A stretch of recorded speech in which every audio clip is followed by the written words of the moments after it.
Well, this afternoon is the fourth of these sessions, and this one is on the topic of good and evil. And there's a discourse on that subject, which will be the centerpiece of it. And this is a fuller write-up on this that I did for a session we had in Oregon earlier. So I'm going to read this out, maybe a little bit small. I don't think I can expand it either because, no, I can't. Okay. No, that doesn't work. But let me read this out. This is some of the ground we're going to be covering in this session. This is in a series of sessions in Oregon on truth and values. We did this at MeherBabaLibrary too. And that topic has come up here. In fact, it's very prominent in the first discourse on the ego. Baba really comes to truth and values, as we mentioned briefly this morning. No topic brings truth and values more vitally to bear on daily life than the problem of good and evil. On the one hand, God as God utterly transcends this dichotomy in life, as he does all other dichotomies. God is beyond good and evil. On the other hand, good and evil necessarily come into play in all life spheres, from the spiritual to the most mundane. The problem of good and evil cannot be avoided or dismissed with easy platitudes. Vedanta differentiates between paramarthika satta, the ultimate reality that is God, and vyavaharika satta, the empirical reality of ordinary experience. In formulating a truthful understanding of good and evil, one needs to take into account these levels, their differences, and their interpenetrations. On the one hand, God is oneness, tawhid. You know the word tawhid? It's the Islamic word for the unity, the oneness of God. It's maybe the most important Islamic doctrine. On the other hand, Maya projects opposites that define the world of experience. And of these opposites, good and evil is spiritually the most significant. The repudiation of good and evil in view of God's oneness runs the risk of moral nihilism. Do you know what nihilism is? Yeah. Well, I heard enough nihilism, and it just means like no God, no nothing. You don't believe in anything. Denial of meaning. Denial of all meaning. Yeah. On the other hand, the insistence on moral absolutes, even such absolutes as the Ten Commandments, credits moral principles with a reality that belongs to God alone. How to negotiate between the Scylla and Charybdis of moral nihilism and moral absolutism. Do you know Scylla and Charybdis? It's in the Odyssey. They had to sail through a narrow channel with disaster on the one hand and disaster on the other hand, and somehow get through the two without being destroyed. They're monsters on both sides. MeherBaba's discourse on good and evil defines this dichotomy in its relation to desire. Good and evil have their roots in our evolutionary past. The sanskaras acquired in the evolutionary process become bad in human form in the light of the higher human possibilities. Yet, good action too can create its own bindings. Spiritual endeavor challenges one with the task of balancing the good and the bad, an accomplishment that ultimately requires the help of a perfect master. How does the dichotomy of good and evil come into play in the life of Baba's lovers? How should a higher understanding of this question impact the way that we live our lives? Those are some of the top questions and perceptions we'll be looking at this afternoon. And I personally feel that there's enormous confusion in the world today on this question, good and evil. And a lot of it has to do with the fact that so much is changing, moral codes are changing. Also, worldviews are coming into collision. You have ancient religious views, Christian, Islamic, and so forth.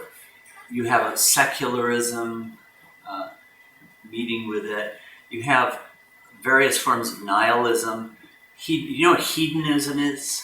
Pleasure seeking. Yeah, pleasure, where you just seek pleasure. Eat, drink, and be merry is the phrase that captures that. All of these are converging, and there are a lot of kind of facile platitudes that gain currency and that aren't really thought through. So we'd sort of look at this question a little bit more deeply, which of course Baba does in his discourse. And I'd like to start just by reading the first 2 paragraphs of the discourse on the topic, and then we'll look at some backgrounds and come back to the discourse more fully in a minute. I'll just read these out. Well, let's have somebody else read it out just to have another voice. It shouldn't just be me talking all the time. Anyone want to read out these 2 paragraphs? Anyone feeling? Yeah. Mm-hmm. The human mind is not only going through experiences, but is constantly evaluating them. Some experiences are regarded as agreeable and some disagreeable. Some experiences are found to bring happiness and some suffering. Some experiences are received as being pleasant and some unpleasant. Some experiences are apprehended as restricting the life of man and some as leading it towards fullness and freedom. And some experiences are looked upon as being good and some bad.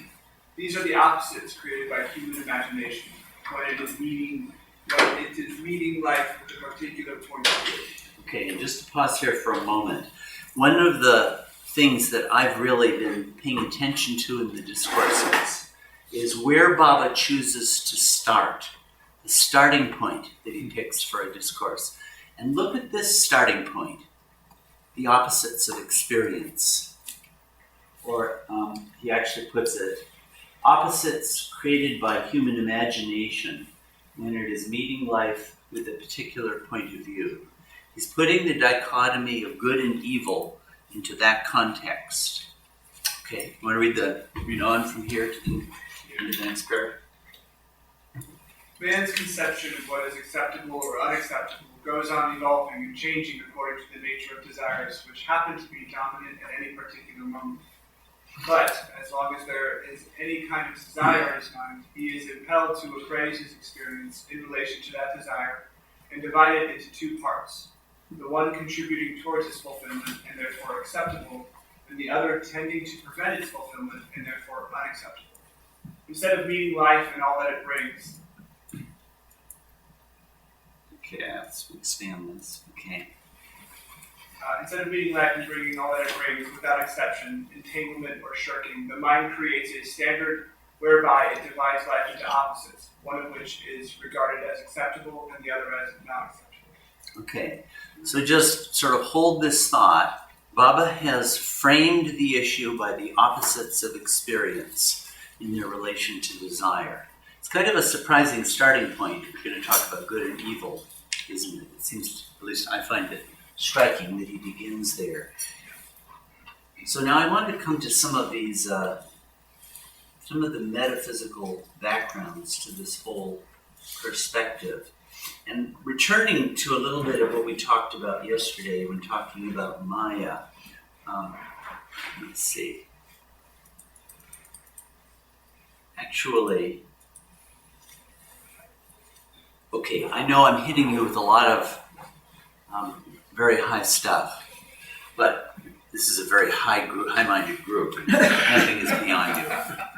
So I wanted to just mention, this is actually a variation of what we talked about yesterday, with the levels of truth. It's really the same thing. There was maybe one of the supremely great Buddhist philosophers, masters. His name is Nagarjuna. I don't know if you've ever heard of Nagarjuna, any of you? He was a real super colossus, a real giant. He lived about the 2nd century or so. And he is the famous founder of what's called the Madhyamaka school. And I'm going to just describe to you his most famous book is called the Mulla Madhyama Kakarika, the book of the middle way. And here's what he does. He takes he takes a whole series of the most fundamental Buddhist doctrines, universally subscribed to by Buddhists at the time, and he annihilates them. He completely annihilates them. I read this a couple of times, and my God, I felt like I was going through a meat grinder. He's famous for what's called, you've heard of a dilemma. Well, this is a tetralemma. Mm-hmm. He would take a basic idea or basic principle or basic existent of some sort, and he would demonstrate it's impossible to say that it exists. It's impossible to say that it doesn't exist. It's impossible to say that it both exists and doesn't exist. Mm-hmm.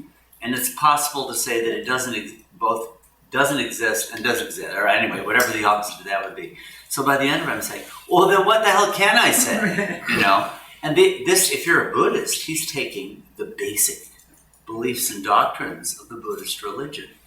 And the point of it all seems to be, at least this is what I gathered, the truth cannot be understood. It is completely beyond conceptualization in any way.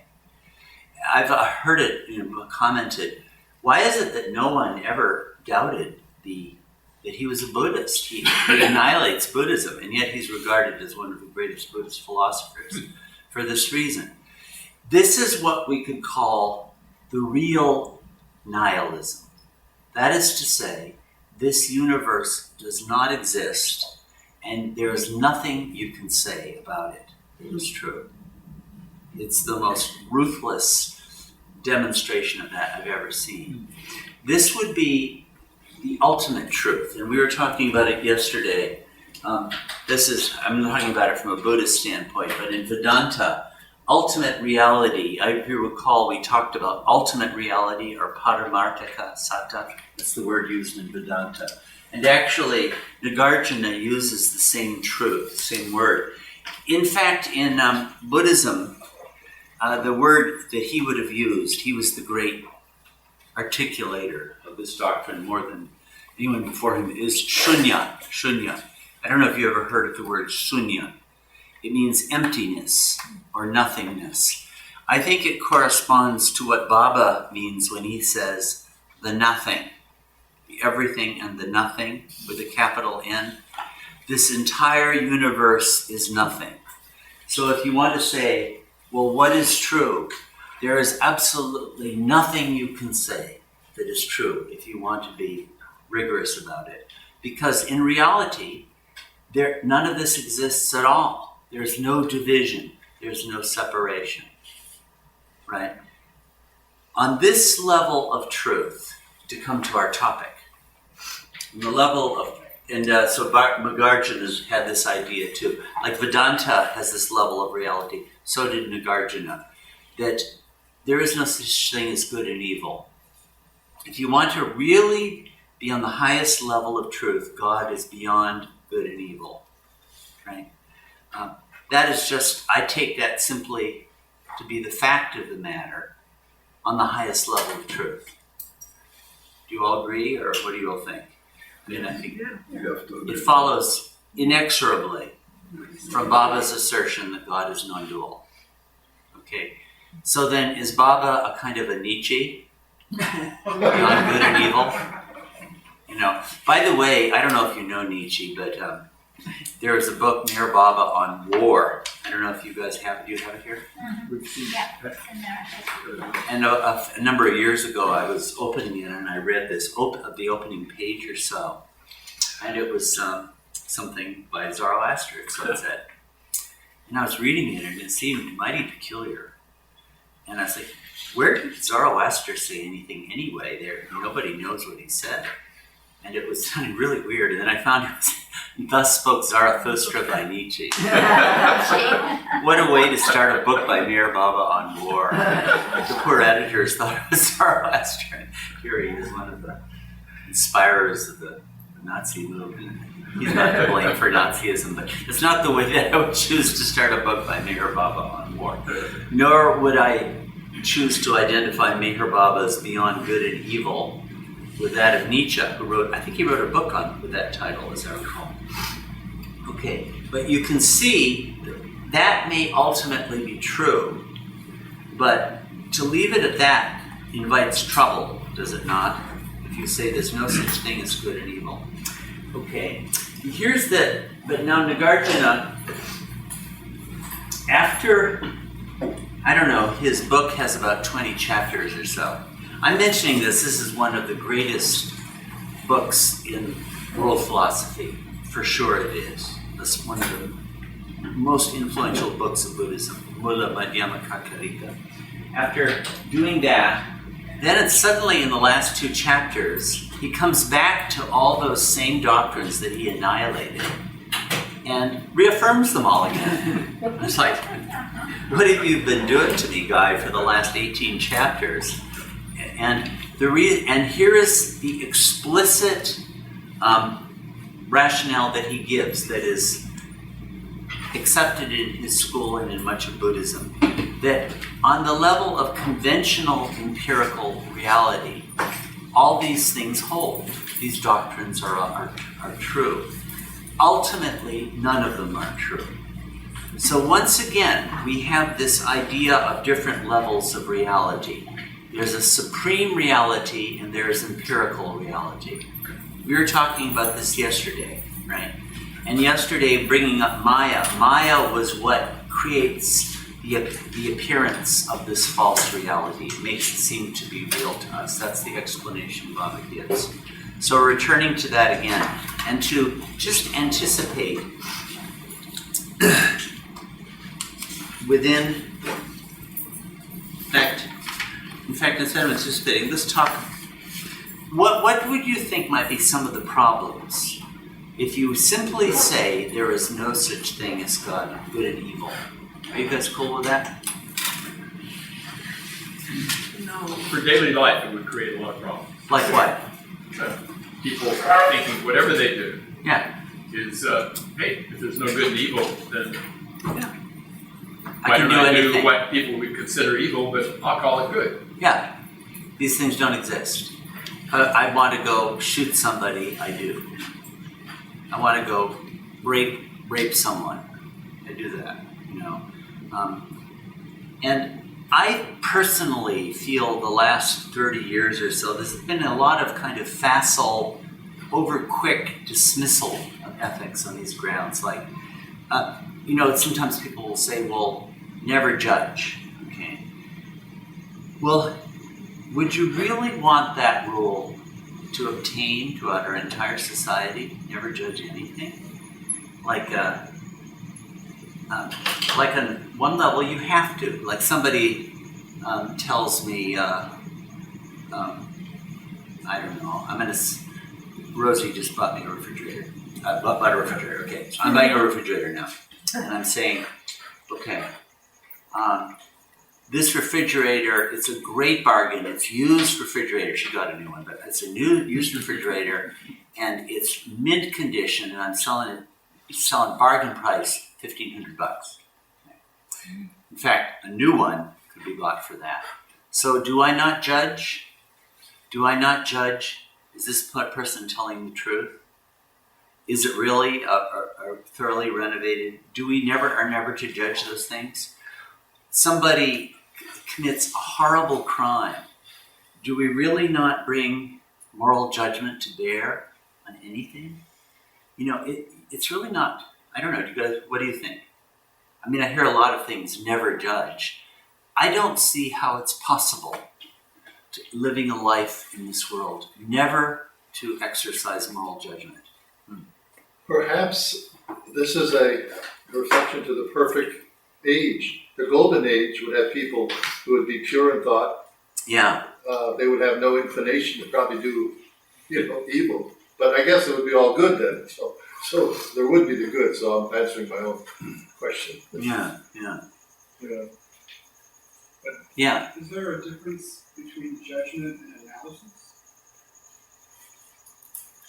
Yeah, there is a difference, but any kind of an analysis that brings the categories of good and bad, good and evil to bear, would surely entail a kind of judgment, would it not?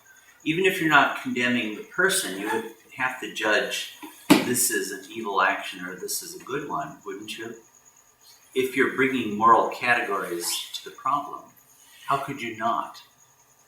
Yeah, That's interesting. You did you separated the action from the judging the action from judging the person. I think that's important in contemporary Western psychology. That's a common framework used when working through kind of like a shame. These kinds of people have self-blaming and they have guilt about certain behaviors, and you can point out that what you did may have been inappropriate, or you may have bad, it may have been wrong, but that doesn't make you a bad person. So separating the act from behavior seems to me to be an appropriate response. And to me, that doesn't the word judging. I don't know that. I think to me, judgment involves judgment of a person, not an act. I don't know if others would agree, but condemning the act, not judging the person. Not judging the morality, but practicality. But don't you have to make moral, So I condemn what you did, but I don't condemn you. No, I would agree with that. Actually, Thomas Aquinas said the same thing. Judge the action, but not the deed, but not the doer. Sure, I would certainly go along with that. But nonetheless, that is bringing moral categories to bear on an action rather than a person. And it is making a judgment about them. If you don't make a judgment that something is wrong or something is right, then ethics has nothing to do with human life at all.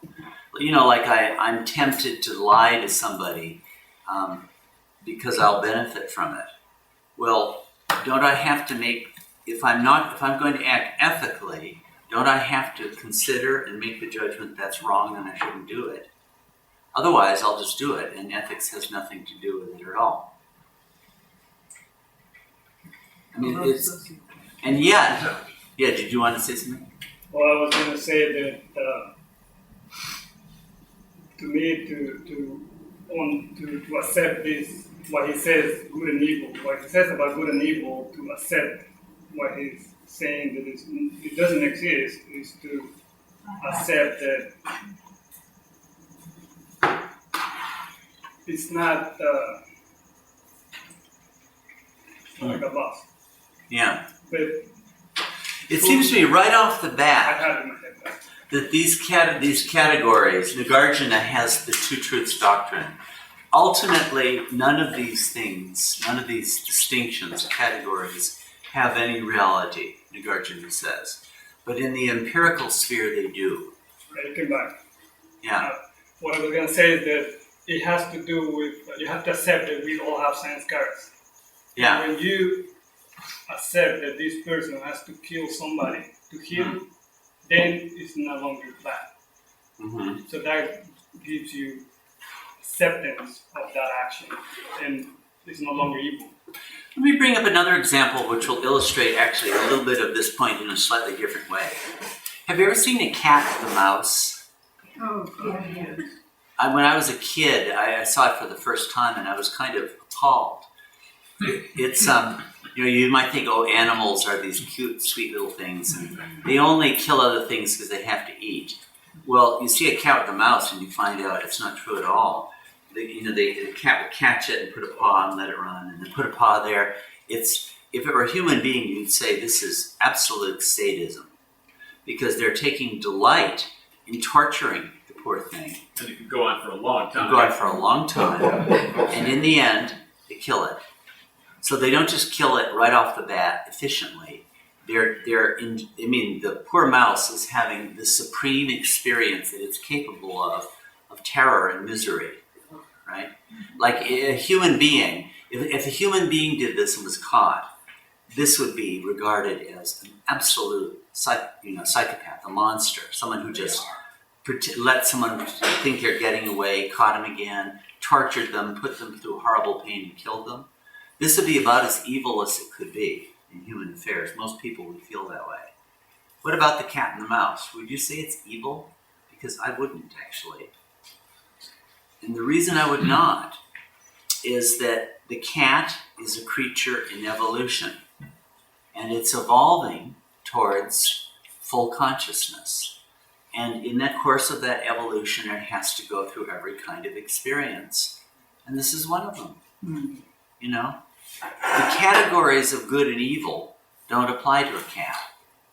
Now, if that cat becomes a human being and does the same thing, the same soul does the same thing as a human being, there I would apply those categories of good and evil to it. Because now the soul is not in evolution and is capable of something much better than that. So the very same soul and the very same action and the very same sanskaras take on a new ethical dimension when you enter into the human form as compared to before that. That's how that seems to me. Do you agree with that? How can you blame, this is, what is the cat supposed to do? They don't have any moral consciousness. They don't have these categories at all. They're not capable of it yet.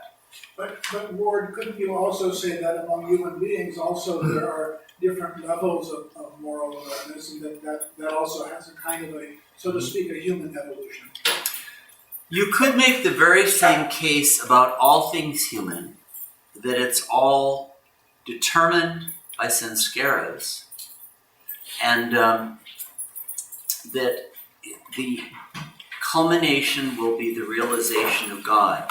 Every soul is on its own journey to God and is going to do all these things in the course of that. So from that level of truth, there are no moral categories apply to human behavior either. And I would tend to suggest that that's getting up to this level of truth, paramarthika sada, or it's getting close to that. From the standpoint of ultimate truth, there is no such thing as good and evil. And that is actually true. That is actually true. But would you want to look at it that way, David, in ordinary human affairs? Somebody... Well, I mean, one has to recognize that actions have consequences, and people who behave, selfishly and unethically will themselves suffer from the results of it, and other people suffer. Yeah. So it's all part of a process that one has to acknowledge. Yeah.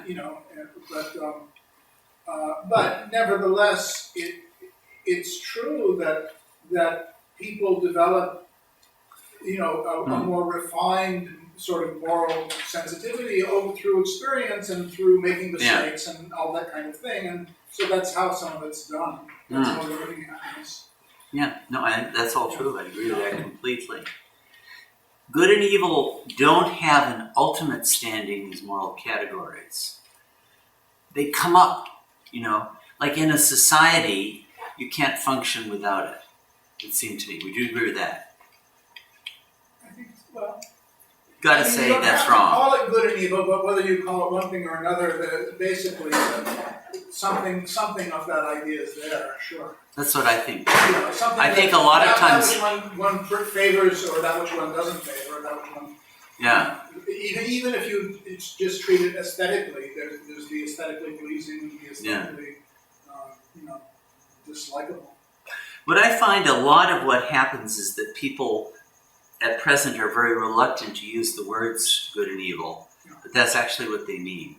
Like, you shouldn't have, there's a should and should not that's actually there, but it's not always acceptable to use those words, so you use some other words, but it amounts to the same thing.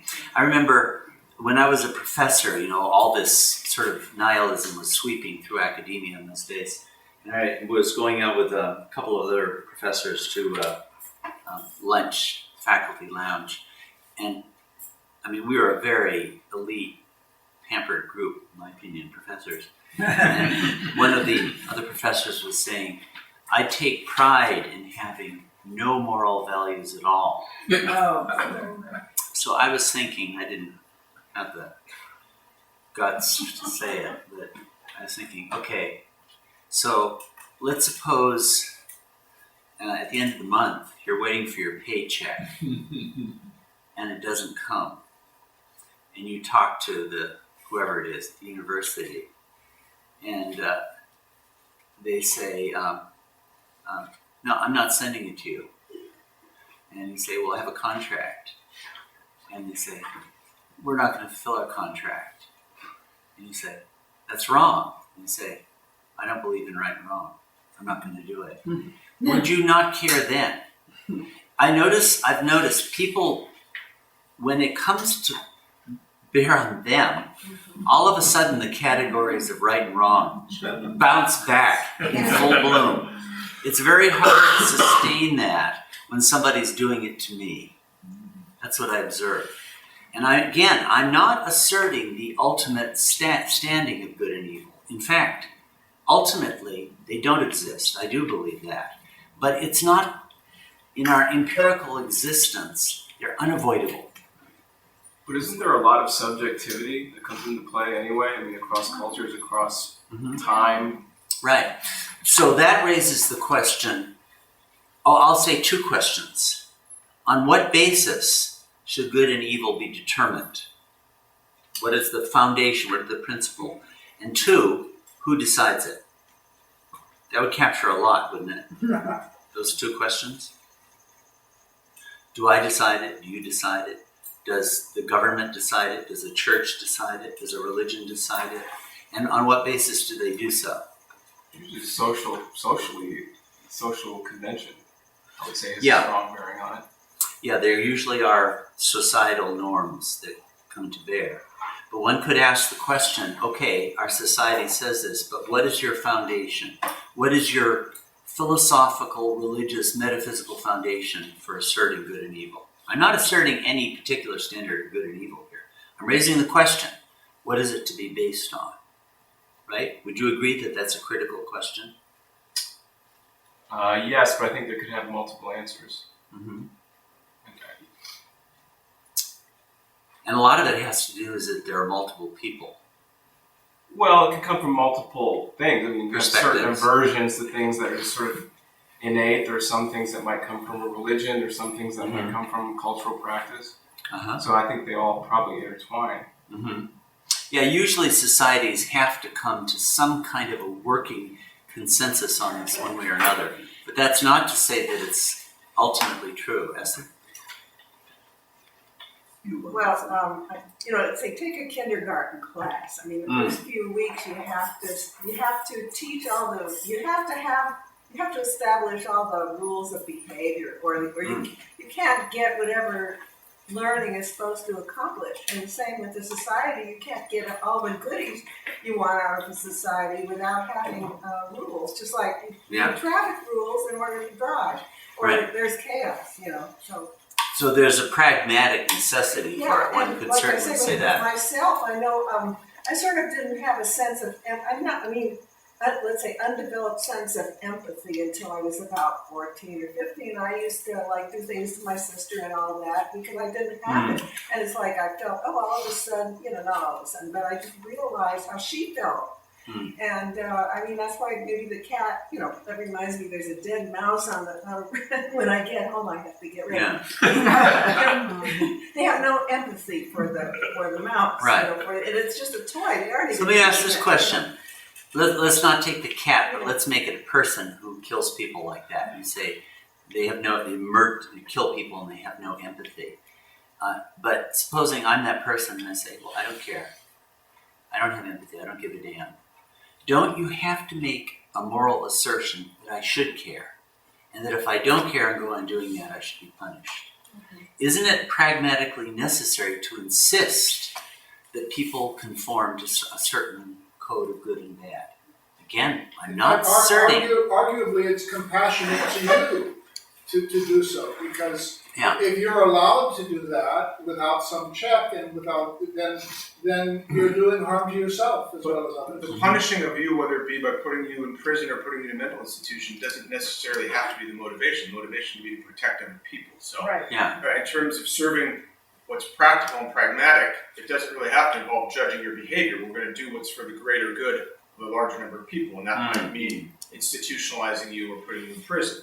So I don't think it needs to imply a judgment. And to further follow up on your question of David, I think you can look at a psychopath and say that person is not evil because from their world, where they don't have empathy, they're not if they don't have empathy, then their action can't be judged as evil.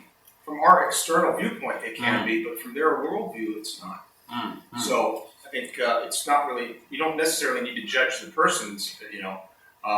We take action for what's based upon the greater good. So that's what I was Same saying. with a religious zealot who thinks that they're acting in some kind of noble way.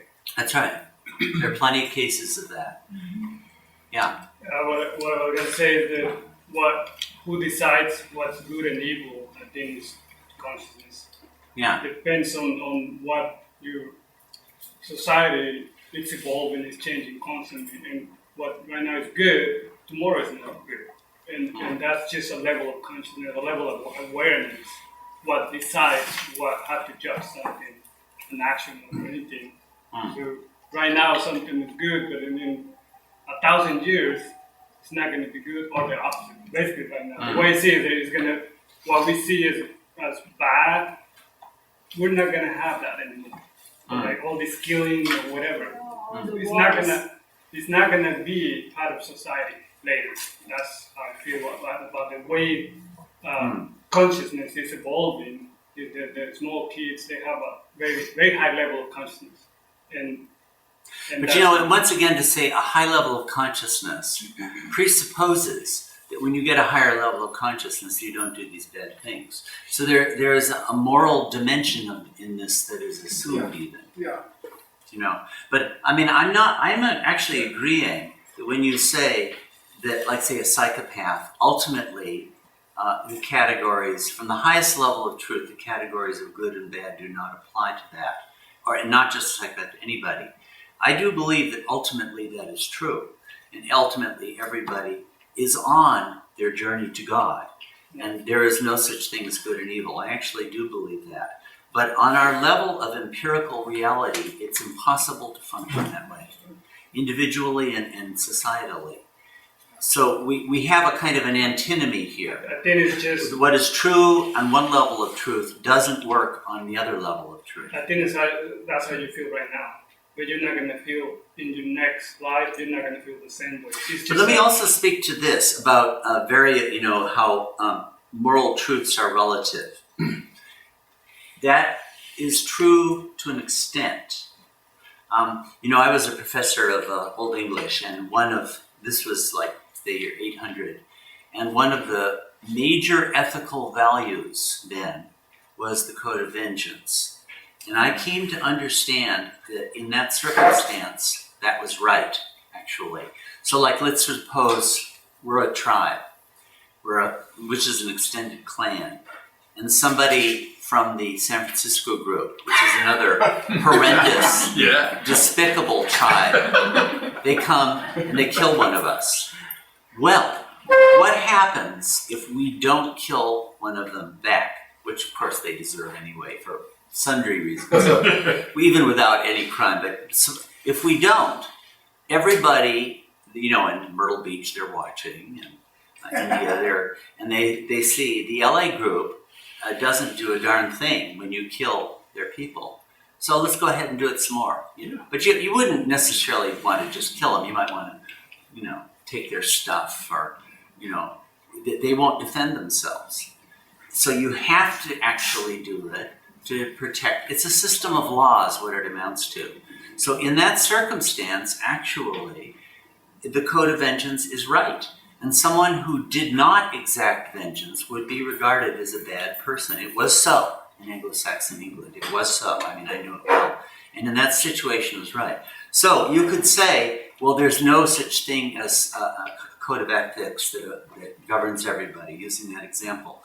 But in another way, I find that's a little bit superficial, because there are things that are common, but they apply to circumstances differently. Like, I need to overcome my selfishness and exhibit concern for those with whom I have links, for example. You could rarely, a lot of different ethical systems share that. They may apply to that circumstance differently, but there's not, or here's another one. In almost every society, within your community, it may not go outside the community, but within your community, telling the truth and keeping your word is a big deal. So it's not completely relative. I don't think that's true. Mm-hmm. I think the other thing is there are moral laws or systems that are set up that are actually that function well inherently. Well, Kant's categorical imperative for one, but it does presuppose a certain level of cognitive functioning. So there's certain prerequisites you need to have for that to work. But there are moral laws and moral that actually that can work well. But some cases they're culture bound. In that case, I think you could say it's not really relevant in the 21st century, and there's probably some truth to that. But some of these things, when they're created, if you study ethics, work very well, and they're consistent within the culture and the time that they're created. But they seem to lose some value over time, and they also presuppose certain things, like certain kinds of rational cognitive functioning. A lot of times changes in circumstance change the meaning of a certain action. Like the example I just gave. If somebody kills a member of this tribe, I'm ethically bound to kill someone of their tribe, and that will keep them from repeating it. Okay. Well, what if we become part of a greater community with a common system of law that deals with matters of that kind? In that case, I shouldn't kill one of their community because we've created a higher system to deal with it. So the underlying value hasn't really changed, but the circumstance has. And because of that, the code of vengeance is to be rejected. That happened in the Western world, that very thing. I think that's the problem there. It's understanding of true values and false values.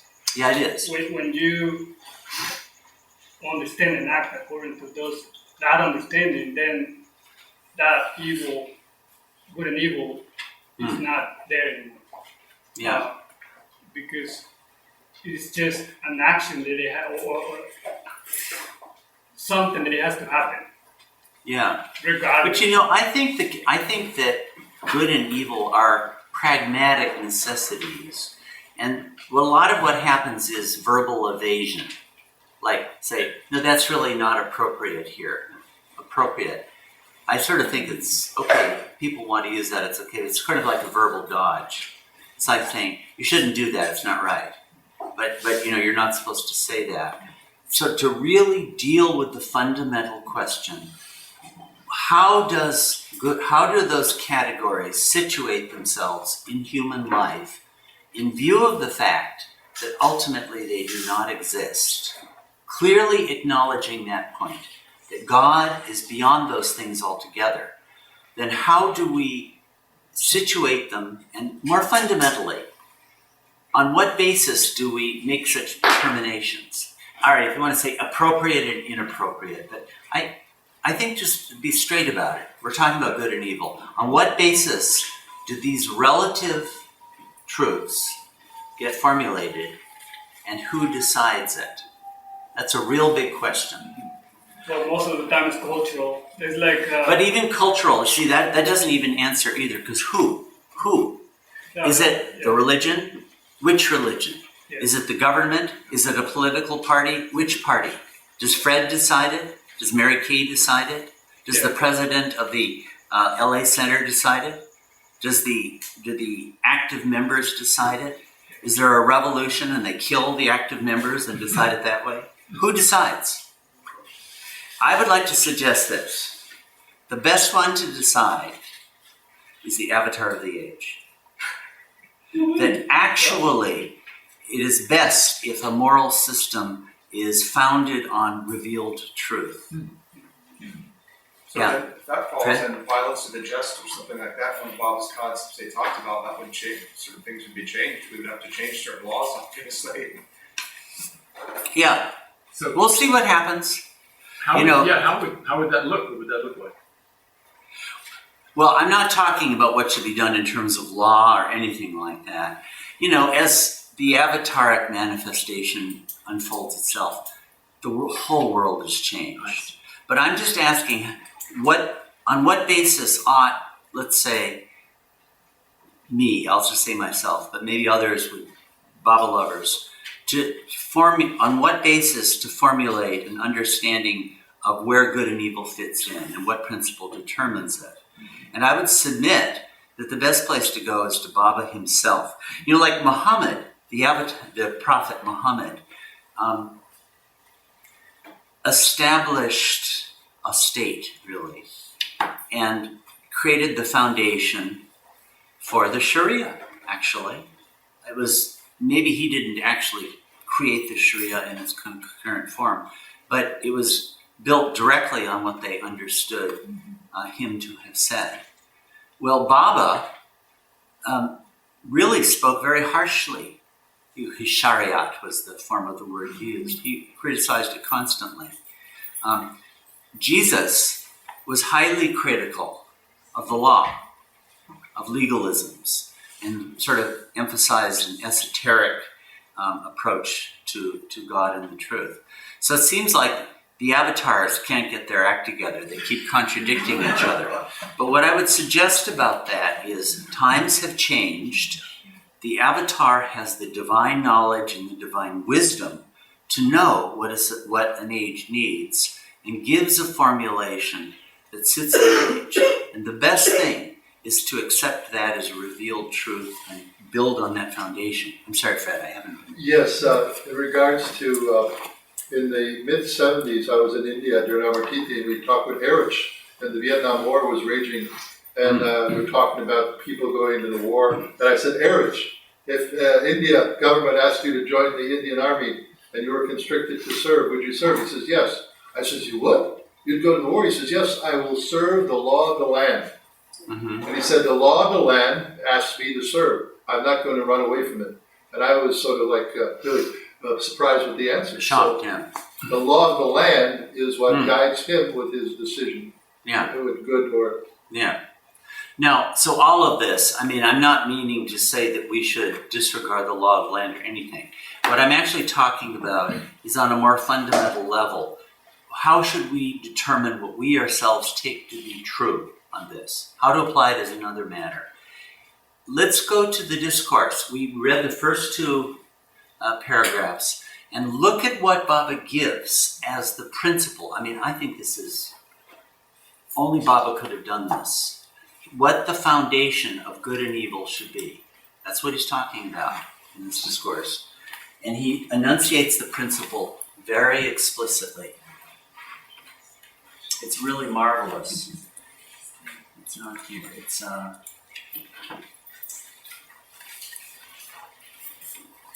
okay, we just were reading about, the opposites, the man's conception of what is acceptable and unacceptable, all that stuff.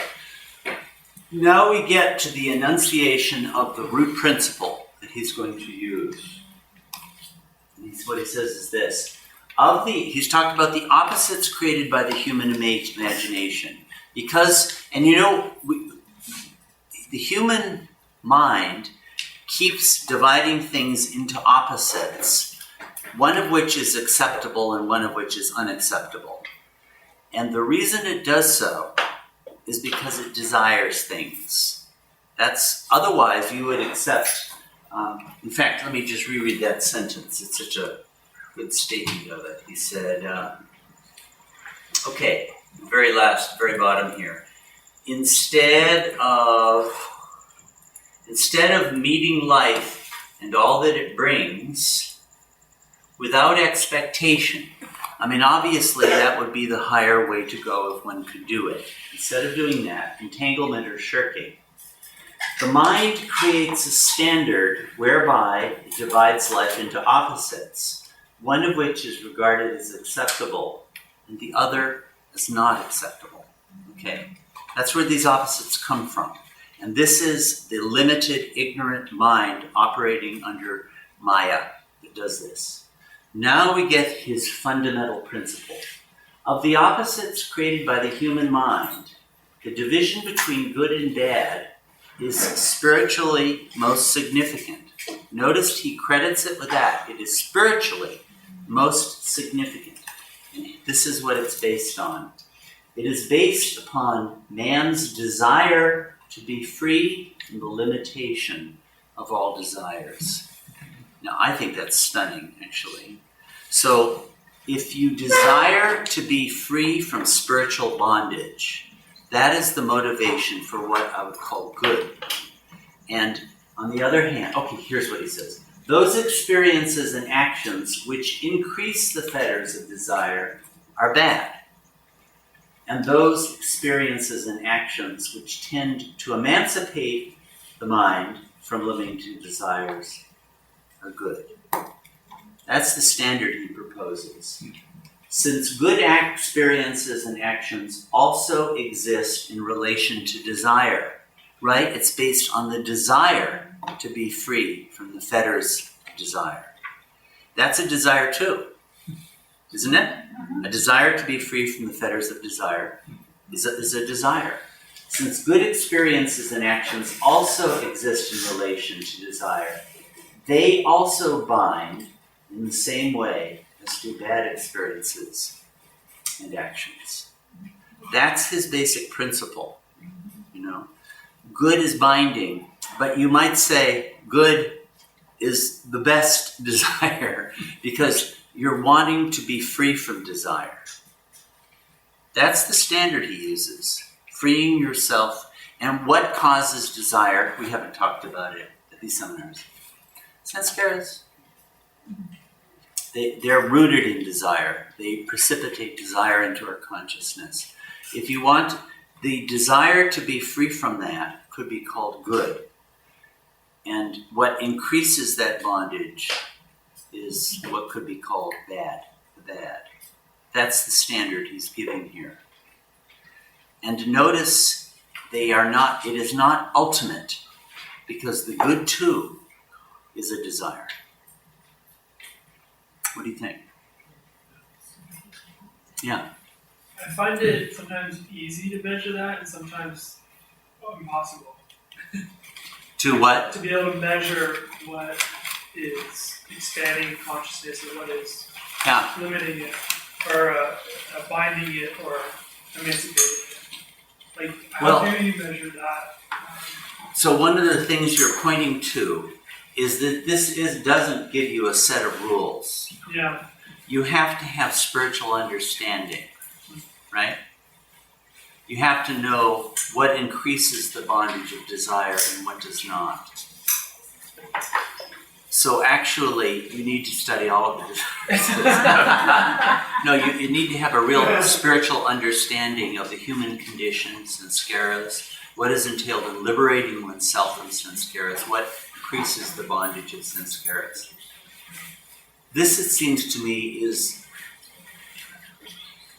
the true standard, actually.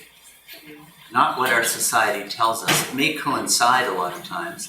Like most society will say, don't steal, don't murder, stuff like that. 10 Commandments. 10 Commandments. Yeah, in fact, I have them here. I was going to flash them up in a minute. And those things, I think probably most of us would agree, would increase the bondage of desire, would they, if you go steal stuff from people or do stuff like that. We'd usually agree with that. But it's not because anyone has told us so, but because on the basis of what Baba has given us, we have the spiritual understanding that this increases bondage. That's the standard. Anyway, I find this to be real good. Yeah. What role does when you say spiritual understanding, is that overlap with intuition at all? I would think intuition would be a higher mode of access to it. You intuitively know. Somebody comes to me and they have a deal. They want me to be part of the deal. And I'm going to screw you over in the deal. But it's not exactly explicit. But I don't quite understand it, but I intuitively have the feeling, no, I don't like this. So that would actually be a faster, more direct mode of access to truth and values here. Yeah, all of that. Truth and values is right in this, isn't it? I mean, he's throughout the we talked about it a little bit in the course of dealing with the ego. You find truth and values and you bring it to bear.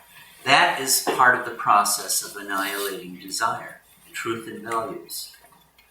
That's the good, according to this definition. So, what is truth and values? Well, you have to live the spiritual life and discover what it is. You have to, live a life for, I would like to obey MeherBaba. Once in a blue moon I do. So I have to live that life and find out what truth is, values is. That's how I learn. But it's not impossible to advance that way. I feel a lot of times I know what I should do. Usually I do. Sometimes I do it, sometimes I don't. But there's not a whole lot of problem in knowing what that should be. Like if I'm talking with someone, as a general rule, I should try to be considerate. I should think about that person and try to make that person happy, I mean, that's as a general rule, isn't that true?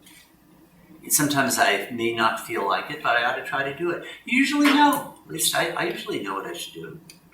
And it's based on this. Baba has said you have to overcome your selfishness, overcome your desires. That's good. So I think the principle is very penetrating that he's given. This is the foundation of good and evil, as he has explained it. But the good also binds. He's also said that. Why does it? Huh? It's a desire. It's a desire. It's an impression. I desire to free myself from bondage. That's a desire. It's a desire. And the fact that it's a desire is probably going to lead me to make bad choices all over the place. Because if I were really beyond desire, there'd be no question of desiring it at all. I would do it. Like Baba. Baba doesn't have any desires. He spontaneously floods the world with light. But because I desire to overcome it, I get bound by it. Yeah. That reminds me of years ago, I met this vegetarian, straight vegan couple, and they would not wear leather. And every time I came in their company, they'd look at my shoes.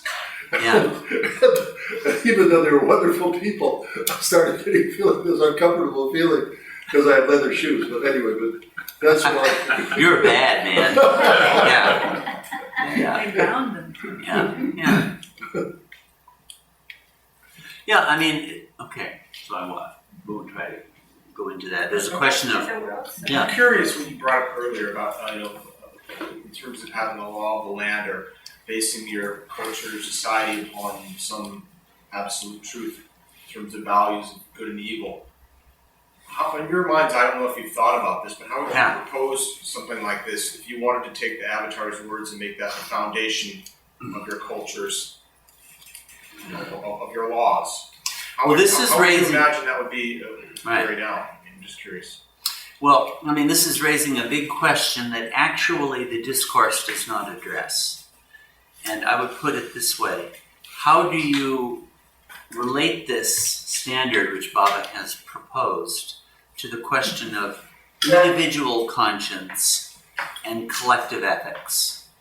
A society's laws, a society's codes, on the one hand, and my own personal standards of good and evil on the other. My own personal standards of good and evil are based on this. I accept this to be true, and I know them to be relative. And I also see that the ethics of the world around me are really at variance with my own personal standards all over the place. Not in every matter, but in many, many different places. So I'm sort of interpreting your question. I believe MeherBaba to have revealed, I believe his word to be revealed truth, actually. So how do I act accordingly? Well, there, discriminative wisdom is necessary. For example, I would say, it would not be right for me to impose this on others when they have not accepted it from their own hearts. So I live it myself, and things like that. So it's not as though you can just sort of pass a law and make everybody do it. Well, but that's assuming that people were somewhat on the same level spiritually and they were accepting these teachings. Would this need to be, there need to be a set of laws that would more explicitly state this? Because it seems to me like there's a lot of still individual interpretation on when to apply some of these things. Like when you start talking about violence, Sure. Paul talks about violence, it seems to me there'd be a lot of individual interpretation of how to and when to apply those things. Mm-hmm. So No, that's true. That's true. So there too, discriminative wisdom would have to come to bear. Like let's suppose, the Los Angeles group has to make a decision on something with a moral implication. I don't know, what issues might have come up here. Even things like, Don't ask. Okay. Don't ask. How about serving alcohol at the center? Yeah, there you go. Okay, serving alcohol at the center, there's an example. Yeah. Or to give a different kind of example, speaking harshly and hatefully at gatherings, going beyond limits in that respect. I think probably a lot of people in this group would, whether they use this word or not, would feel there's an ethical dimension, that it's not right to speak hatefully beyond a certain level. You can be angry up to a point, but beyond a point, it's really not right. I think that would be commonly felt. So how do you decide it? Because there are going to be lots of different opinions like you're describing on that. Somebody might say, well, you got to say your own truth. Another person would say, well, you have to have standards, et cetera, et cetera, et cetera. You work it out. And as a member of a group, I'll, speak my perception of it. But part of my perception is I live it myself. And in working with others, I have to harmonize to a certain extent, even though other people are always wrong when they disagree with me. And, you work it out. So there isn't a simple rule here. But here's another thing. There may be scope, there may be a lot of dimensions of disagreement, but I don't think it's true that we disagree 100%. I mean, like, let's suppose in the LA group, you've had some nice fights over the last 10 years. So you have another nice new fight, and you start punching each other. Wouldn't most of you feel that that's wrong? To actually punch somebody in the nose, okay? So there's an agreement. So, there's actually a lot of agreement. In fact, most people would feel, this is for Meher Baba, and we should try to focus on Meher Baba. Wouldn't you agree with that? Yes. And if somebody started saying, I'm God, man, worship me, and got up on the stage and started doing it, you'd stop them. Wouldn't you agree with that? So there's actually a lot of things we would agree on. Yeah. But what about when evil is sort of normalized or institutionalized? When you look at slavery, Nazi Germany, do you think that there's a mechanism that's suppressing this spiritual understanding, or do you think that people know what they're doing is evil? Do you think that they... What about that cognitive dissonance that happens? Yeah.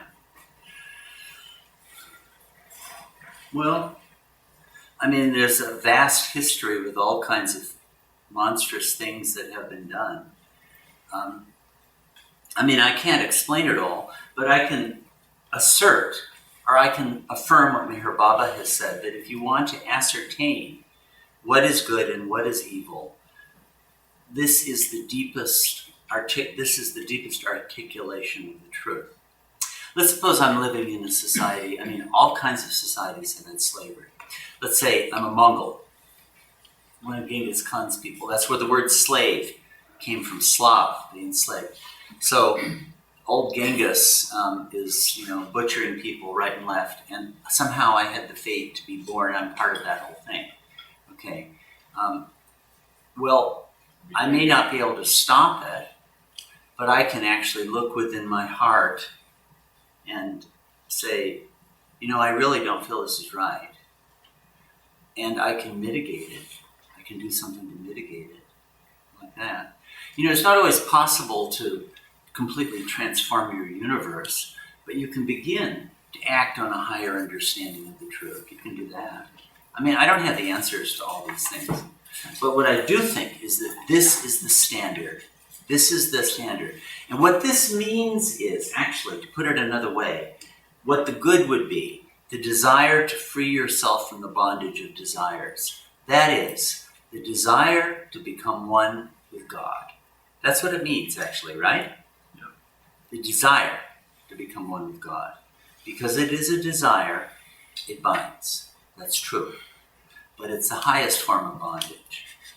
So I would actually ascertain, where does the road to God lie from where I am standing? What is the road to God? That is the good for me. That's the highest measure of it. Now, I may mistake what that is. I may be completely wrong. Because it's a desire. But that's the standard that I would use to bear. That's what I would say. I don't really have an answer to all these things. And so the universe of experience is so enormous. But do you agree that that should be the standard? Yeah. In measuring good. The avatar? Yeah. What he has said, I'm reformulating it, on the desire to find God. That's how you measure good. The desire to be free from desire and to find God. That is the standard for what defines what is good. That's not to say to free yourself from desire and to find God.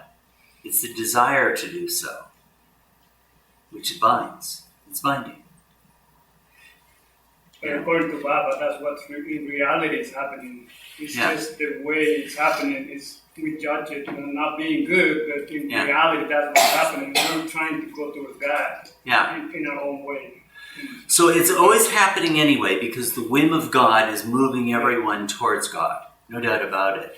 But what this means is bringing your conscious awareness and your ethical awareness to the service of the same task.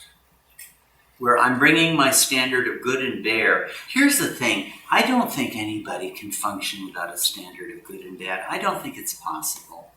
It's like, let's suppose everybody in the LA group starts saying this Ward Parks is the biggest jerk I've ever met in my whole life. He did this and he did that. And damned me up and down. Finally got me right. Okay. I would be feeling, no. I'm not as bad as that. I'm sort of nice. I worked hard. I did my best. Why would I react that way? Because I don't like people to think that I'm bad. And let's suppose they say, Ward Parks is absolutely wonderful. We love to have him. He does such a great job. I'm good. I like being good. Why would I react that way? It's because I actually have a standard of good and bad, and I want to be good and not to be bad. I'm not saying that's a good thing about me. I'm saying it's an undeniable fact for most people. Like some of you have dogs, right? Haven't you ever said, bad dog? Good dog. Even for dogs it works. Yeah. I don't think it's realistic to imagine that most people can function without the categories of good and bad. Whether you want them or not, they're there. Since they are there, why not reorient them towards the highest truth, which is freeing yourself from desire and finding God.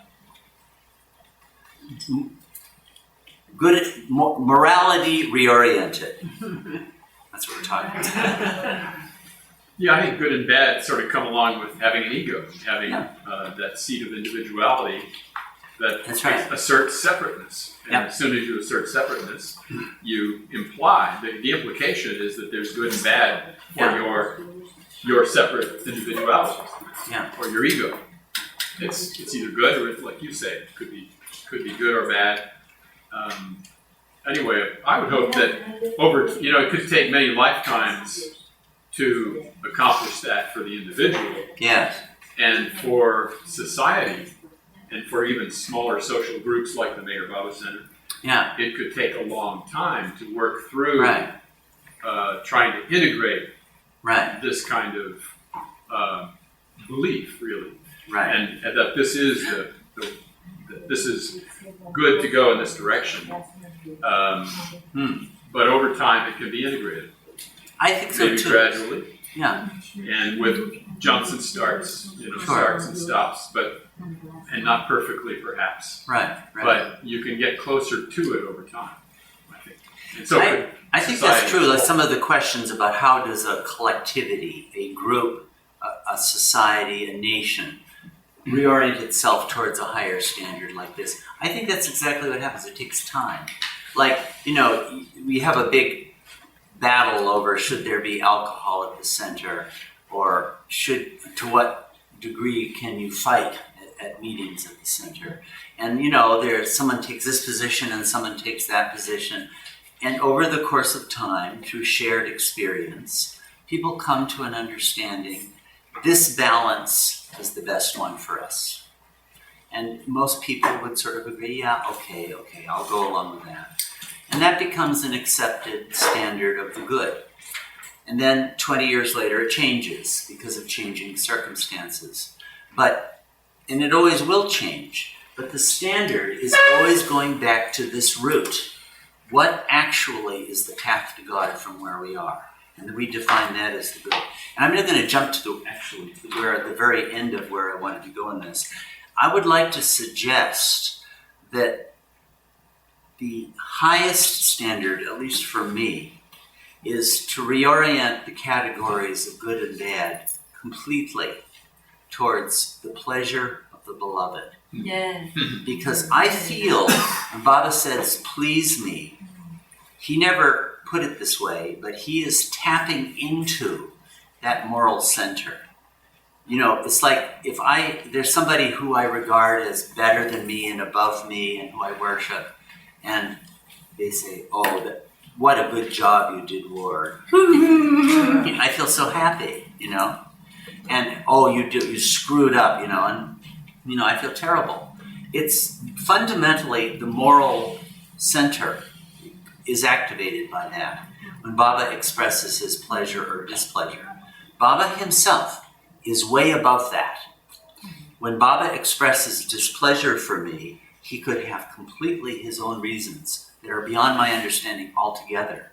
But from my limited standpoint, my moral center becomes involved. I want him to say that I'm good, and I don't want him to say that I'm bad. Maybe I hope there's more than that. I hope there's some love there and these other things, but certainly the more. So I should realign this where, to me, the supreme and only good is to please him, and the bad is to displease him. That's where I think the moral dichotomy I would like it to go in my own case. What do you think about that? I think it's good, but I think it's very dangerous in a way as well, because remember, it's the ego that's very involved in making these judgments. And the ego is very easily corrupted by economic incentives, rewards. So I think it's a lot of people feel like what they're doing is good. Right. And they'll justify away all the bad little things they do. And, there was a huge scandal with Catholic clergy. And I'm sure that, there's a lot of self-justification going on behind the scenes. So I think that there is a little bit of a danger there, because we do have a limited consciousness, that we can't necessarily be pure. Mm-hmm. That's certainly true. Sense. Yeah. Now, the very things you're talking about, would you agree with this? There's no reason why those considerations might not factor into how one assesses this. Well, we can assess it from an intellectual, as totally objectively. But I think in practice, that I can see that misleading people, or people thinking that they're doing this, or feeling like everything they're doing is good, and it's really not the case. That certainly is true. It can happen. Yeah. That actually, I think, is one place where other people are a big help. It's like my own subjective errors in making judgments on this part. If I'm part of a community, people will say, you're full of shit. You're ignoring this and you're ignoring that. That can be a corrective. On the other hand, other people can also be misleading. They can lead you down all these things. Here's the thing, it's based on the desire to be free from the fetters of desire. He really puts it that way. And there's no guarantee that desire is going to be on target. There's no guarantee at all. I could be completely wrong. You do have examples of fanaticism. A lot of fanatics completely believe that they're doing the right thing. I think Baba even said it of Hitler. That Hitler thought he was doing completely what was right. You know, there is a case of someone who most of us think was not. But so you can certainly be grievously in error. But it does seem to me that if that is the standard, the desire to be free from the bondage to desire, and I'm sincerely trying to live for Baba and trying to fathom and understand what he has said, like reading the Discourses would be an example, I'll get help. If I'm really making a bad mistake, it's kind of up to God to correct me. And I think he'll do that, actually. Or a good case of Baba, I think, has said, try to be good. And if you try being good, it becomes a habit. In my case, I had an addiction to gambling. I played the horses all the time and lost a lot of money. Yeah. And then suddenly, I made a strict decision to stop gambling. And it's been like, 5-6 years now. And believe me, I have more money in my pocket. I'm happy. And I watched the Breeders' Cup yesterday, which is a very, very addictive day to bet. And I had no desire to bet at all. So I was saying that by trying to be good, I conquered that, skeletons, the evil side of gambling. Here's some other points about the reality of good and bad, the limited reality. Ultimately, on the highest level, good and bad do not exist. But empirically they do, and here's another piece of evidence for that, if you accept what Baba has said about this. He said that after death, most people go through the heaven or hell state. And in the heaven state, for the good things you've done, when you relive them, you experience bliss, or great happiness. And for the bad things you've done, when you relive them, you experience intense suffering. Much worse than the suffering we do in our physical, when we're incarnate. It's highly intensified.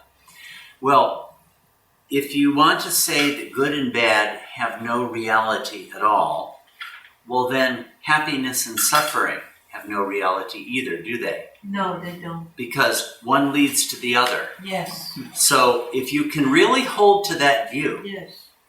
then there is no such thing as good and evil. And in fact, it is true. We didn't read this, the end of the second discourse on Maya. Baba talks about the soul. And he says, when the soul thinks that it is suffering, it is mistaken. It is not. It's unconscious. So if you can function on that level, good. All praise to you. But if you don't like being happy, and you don't like being miserable, and you like being happy, well then you're on the level where good and bad are still in the picture, because good leads to experience of heaven, and bad leads to experience of hell. Empirically, those things are real. Here's another thing about good and evil, and I'm talking about quick dismissals of them, and then I'll give an example on the other side right after this. But let's take the idea of justice. I was thinking about this. What do people intuitively understand justice to be? And it seems to me it's this. All right, let's suppose I'll say cosmic justice. I say there exists cosmic justice. The universe is a just place. What does that entail? It entails that if someone does good, they will become happy in consequence of their good action. It may take time. And if someone does bad, they will suffer in consequence of their bad action. And I think that is an absolutely intuitive feeling that people are born with. It's like a little kid's, he did that, and then he should be punished. And when he's punished, he deserved it. What that is he got suffering because of a bad action. There ought to be such a connection. This is so basic to human being. It testifies to the fact that we do believe that there is a connection between these two dichotomies, good and evil, and happiness and suffering. So I don't believe that ordinary people can escape this dichotomy of good and evil in any real sense. We can deceive ourselves, but I don't think we can get out of it so easily. The only way out of it is to transcend Maya and to become one with God. And then you know that these are not real. Yeah. You know, this is an interesting topic, but I think in different ways, Mandali somehow, particularly Erich, solved it somehow. And at one point, I had almost a complete breakthrough with that through reading the Rustam Falahati's book. Mm-hmm. And this was some of the mental, anguish that he had, which is righteousness, was playing along all the time as a resident Mandali. And then, whatever that another person would do, he would just try to evaluate it. Is this Baba? No, it's not Baba. This is right, this is wrong, this is right, So he would bring this question to Mani and Erich, and the way they would handle it was the most amazing. In one part, when he brings this, he says, well, why this resident keep on drinking, the whiskey and all that stuff and conducting this, whereas they are forbidden. And then he says, like, Erich was sitting cool, just Erich, what do you say, And then he says, well, Baba is not about right or wrong, because right or wrong belongs to the domain of illusion. That's right. So we rise above that. What do we target? The truth. Yeah. The truth, it goes beyond this dichotomy of the evil, good, bad. It's like these are the domain of the opposite force that drives the force to go, move along, and that's where Maya exists. Right. But I think I would hope that Baba lovers would stay a little bit different than ordinary people. I mean, that's why we have what you're talking about master. Here, you're talking about the ultimate truth, Paramarthika Satta. Yes. And it is true that God is beyond good and evil, and that is non-trivial. I do think a number of people have made the point, that somebody can be a psychopathic murderer, and that is part of their path to God. Yes. And I've been sort of arguing to the other side of the question, but I do think it's really important to know that is actually so.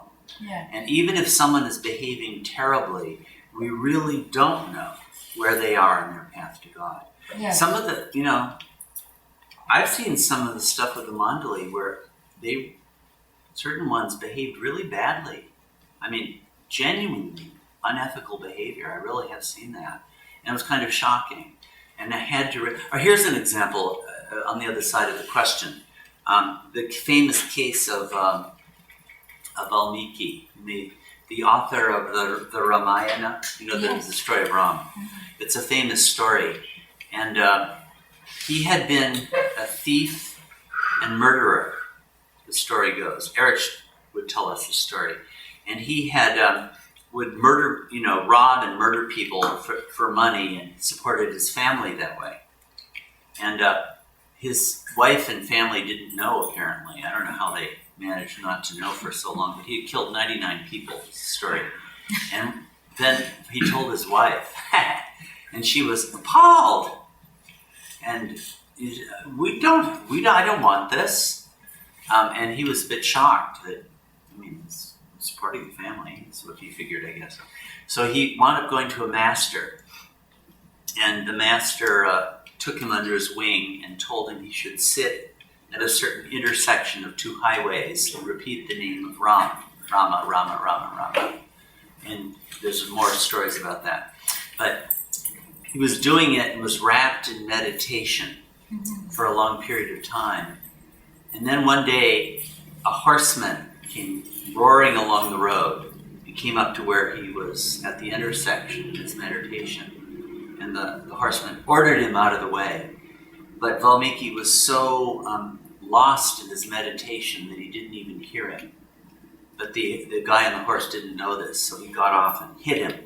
And Valmiki came out of his meditation and, in a state of rage, reverted to his old habits and killed the messenger right then and there. And in that moment, he got God realization. Have you heard this story? Yeah. Erich used to tell this. And the reason is that man on the horse was a messenger from the king. And the king had heard that there was a certain uprising in a certain village and lost his temper and told this messenger to ride there and give the order to kill them. But the king then heard that this was a false report, but the messenger was already gone. So by killing this guy on the horse, by killing one man, he saved the lives of 100 others, balanced his account, got God realization. That's the story. Wow. So this is to illustrate good and evil are so subtle, you know. They really aren't absolutes. And I do think it really is important to know this. Ultimately, they have no reality. And when you look at what happens around us, you really do need to know that. At the same time, as human beings, we have to have some kind of a compass, I think, a moral compass. So this whole topic is how to reconcile those two. How to have a moral compass in a universe that ultimately has no directions at all. There's no space, there's no time. But you need a compass to find your way to that realization. Let's go a little further in this discourse. This is, so Baba has set the standard here of the desire to be free from desire. And then now Baba starts talking about how we come into the human form out of evolution with an overwhelming predominance of the bad. And why would that be? Because of the animal sanskars. Yeah. And they're mostly bad. They're lust, greed, and anger for the most part. And yeah.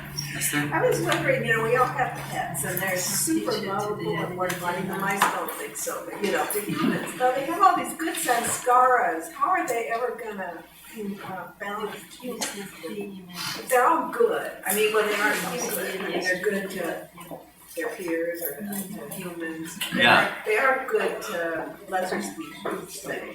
Yeah. Well, Baba does say that in the animal kingdoms you do cultivate some good sanskaras. It's not all bad.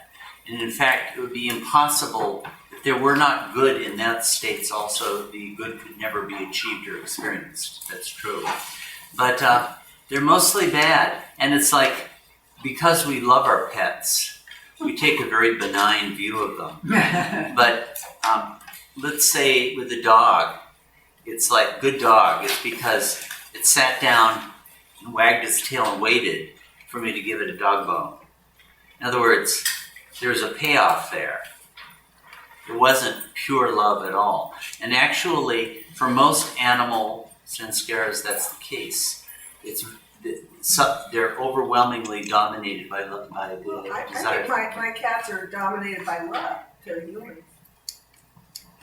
Well, Not to other species. They're little predators. Yeah. Yeah. How are they to other animals? They eat other animals. They exhibit love and eat them, they play with them. Well, they eat them. And eat them. They're well Yeah. fed. Because I got to want eat because they're not hungry. Torture other animals. Well, yeah. But they killed them, right? You said you had a dead one. Well, they play with them. Yeah. And then the animal dies like fright. Well, So the what to animal say? dies of fright. I think it's really apparent that overwhelmingly animals are driven by desires that are ultimately selfish. And Yeah. Survival. Survival. Yeah. And Fear. And fear. You haven't mentioned, yes, lust, anger, but I think fear is a big part of it too. If as they were the prey, Yeah. when they were prey animals, they had to live in fear because the predators were after them. When they were predators, they were going to kill and eat the prey. Yeah. So And might even enjoy the fear of their prey, like the capital. that kind of limits your vision when you're Yeah. in that kind of world. Yeah. Regardless of how lovable an animal can be on its own, Right. when they interact with a human being, in order to get certain rewards and Yeah. love and affection, even being Right. rewards, I think. So it's understandable that the bad would be where we start as human beings. We have a great preponderance of the bad and much less of the good. So the general injunctions of religions, of parents, be a good boy, be a good girl, of schools, of societies, is to be good. And that is right that it should be so, Because overwhelmingly, most people need to balance their bad. And what Baba says about this actually is like lust, greed, anger. I mean, he always mentions those especially. Lust is the opposite of love. Greed is the opposite of generosity. Anger is the opposite of patience and tolerance. He mentions that in this very discourse. So when you perform the good, what it does is it overlaps and cancels out the bad because they're opposites. And then you're free from them. The good in itself does not free you. What frees you is the good matching and canceling out bad impressions. See, that's important to know. The good, God is not found by an accumulation of virtue. God is found by the good balancing and canceling out the bad. And if you get an excess of good, you're bound by that, actually. This is quite different than the understanding that would prevail in a lot of conventional religion. They wouldn't understand that. Yeah. See, I mean, I've heard this a lot, but the balancing is because good and evil don't exist? Well, they ultimately don't exist, but they empirically do exist because we have samskaras, which cause us to experience false reality.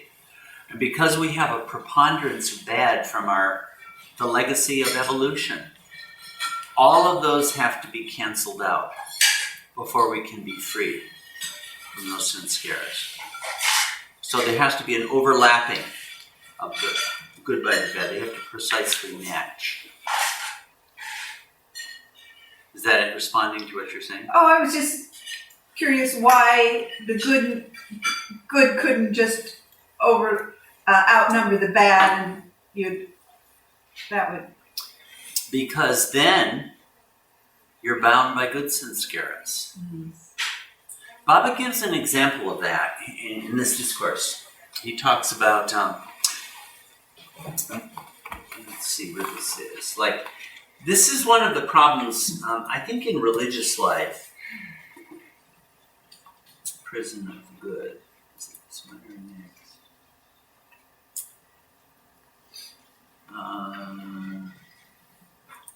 Where is it? I'm not finding it just at the moment. It might be here somewhere. But, in many religious traditions, you'll get the phenomenon of asceticism. I'm sure it will happen in the Baba world too. These things don't keep coming up again. Where people would go out into the forest and live on, a crust of bread a day and become as gaunt as a skeleton and torture their bodies and all this sort of thing. It's just been all over the place. So in the course of doing that, you might acquire a tremendous amount of good samskaras so far as overcoming things like craving for food or craving physical pleasures of all sorts. That you could do. That's good. Those are good samskaras.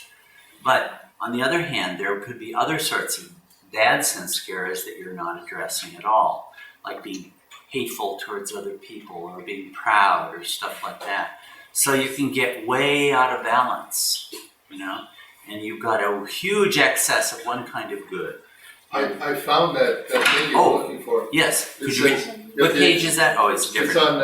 It's on 64 in Discourses, but if the accumulation of good sanskaras proceeds irrespective of specific constitution of the existing ones, there is a possibility of accumulating in some directions an excess of good sanskaras side by side with the existence of the bad of a different type. For example, through self-mortification and severe types of asceticism, some forms of attachment might be annulled, but other forms of attachment may remain untouched by these practices and may continue to exist. The aspirant is not only likely to ignore the forms of attachment that have remained untouched, but he may even carry on further his practices of self-mortification and asceticism by a propelling force of the sanskaras created by the two very practices. In such cases, an excess of good sanskaras is being created without termination of the limited ego. Even if the other forms of attachment remaining untouched are subsequently undone, the ego can get transferred to these new good sanskaras and can continue to live through them. Yes, that was the one I was thinking of. I bet you Baba gives that example because I think that's a common problem in spiritual life. As citizens, it may not be real to us now. America at the present time is not noted for its overwhelming number of ascetics. But I bet it'll happen again in the course of time, often as a reaction to excess or hedonism or indulgence that asceticism arises. And this is a problem with it, that you deal with one kind of problem, but you don't deal with others. So this is actually, Baba spends a paragraph or two talking about this. He said, if the bad, we have a legacy of the bad from our animal days, right? And animal day, not just animal, fish, bird, worm, plant, the entire, probably billions of years we spent in evolution. I would suspect it's billions of years. So the plants do bad things. Well, they're selfish because they just suck up, and they push out other plants, stuff like that. They go steal, stuff from others. Yeah. But it's the vegetative, it certainly isn't, it's selfish in the sense that I'm absorbed in feeding my own body, and I'm not concerned about the body of others. It's not the worst thing in the whole world, but it certainly isn't concern for others. You wouldn't expect it of a plant. Yeah. Isn't it one way to look at it would be limiting, it's limitation. It's limited, yeah. It's a very limited, consciousness is very limited at that stage. It hasn't added all these layers. And and so if you look at it, even we limit ourselves to this consciousness of the gross world. Yeah. So we're limited too. But plant is even more limited in its consciousness. Right. Animals are a little less limited than the plant, but not as limited. Right. So to me, the way I look at it is that it's very limited, and that part of evolution and then involution is about getting free of the limits or to reduce the limits. And a way that, say, those sanskaras, let's say that you acquire in plant form, I don't know, I'm just sort of guessing or talking through my hat, but how they might manifest as what we would call bad in the human form. It seems that a lot of plant life is concerned with nutrient existence, eating and drinking. And if as a human being you do nothing but eat and drink and you become 400 pounds, that would be a bad thing. That might be a result maybe of some of your plants and scaras coming up. I don't know, things like that. It's all gross, it's all material existence, and you have to rise beyond that limitation, using that finitude, that limit. So, but Baba says then, if you've got an overwhelming predominance of bad coming out of this whole evolutionary journey of billions of years, we're billions of years old. Well, if it was just a matter of balancing the bad with the good, well, all you would need to do is to go on doing good more than you do bad, and eventually you would come to the point that they would balance each other, and you'd be liberated. But that doesn't work. Why not? Unequal. They're unequal. But the total balance is equal. But should be total. Why? I say that's very unequal. People don't reach that by consciousness. So Baba's dealing theoretically. What if after many, many lifetimes you got a balance of the good and the bad, but it doesn't work because there's not a qualitative match? It's like, let's suppose I behaved very hatefully towards others. Well, fasting won't solve that problem, because fasting is dealing with a gross desire, or gluttony or something like that. I actually have to be generous and loving, stuff like that. So it's not just the good and bad, it's not just that broad distinction. There has to be a precise qualitative matching of the good and bad in each category. And that's why it's so difficult. You may balance the score on one. I think these questions begin to come up in the spiritual life because at a certain stage, when one is entering into the spiritual path, I suppose, you probably do get to the point where you've done when you do spiritual practices for long enough, the imbalance between bad and good is not as great as it was. Maybe you might even have more good than bad sometimes. So the problem of the bondage to the good, that issue really starts to come up as you enter the spiritual life. So you need to understand this stuff. And that precise matching off and balancing of things has to be accomplished. And how to do it? Well, Baba says, actually, in the end, you need a master. Yeah. It's too subtle. It's too complex. It's too impossibly difficult to know exactly what you need. So thus you have the famous example of Jalaluddin Rumi. Do you know Jalaluddin Rumi? Most of you, the great perfect master. Probably some of you read, are any of our Persians in attendance still, or have they all? No, we got. Right, of course. So you've read Rumi. Yeah. So there's the famous story Baba tells of him where Shamsi Tabriz, his master, told him to go buy a big jar of wine and carry it right through town. And Shamsi Tabriz had the reputation of being a scoundrel, or Kalandar, or whatever he was, a disreputable guy. But Jalaluddin Rumi, his disciple, was, he was a scholar, learned, respectable, all of that. So it would be judged an extremely bad action for him to do this. Doubtless, Shamsi Tabriz was balancing off some kind of an excess of good by ordering him to perform a very bad action as understood in that society. Because he probably had somebody like Rumi, being such a distinguished scholar, an exemplar, a pillar of the community, probably had too much good. And Shamsi Tabriz is balancing it off. Now, what ordinary person would know to do that? You need a master in the end to balance these dichotomies of good and evil. Yeah. Yeah, I think this master it's like you said, there's one point where you feel like you're not moving because just the nature of things. But then if this life you feel that you're not moving, so you'll find your master in the next life. It's because you're ready for the master. So it's not at this life. It's not like, okay, well, now I'm going to feel discouraged, but the reality is that the way I see it, there's a point where you're ready for certain things, and it comes to you. Yeah. It shows up for you. Baba does say in this discourse, there is this encouraging little note here, that where is it? I should know exactly where these are.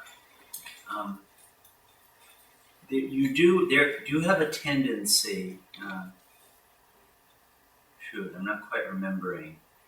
You do have a natural tendency to know what you need to do to balance your sanskaras at any given moment. I forget exactly where that is. It's a beautiful sentence. So we're not totally in the dark. Anyway, it's a beautiful sentence. There's an intuitive sense of it, if you can actually be in touch with it. Yeah. The story of Rumi reminds me of how Baba would give people odd orders right. to balance out whatever they had.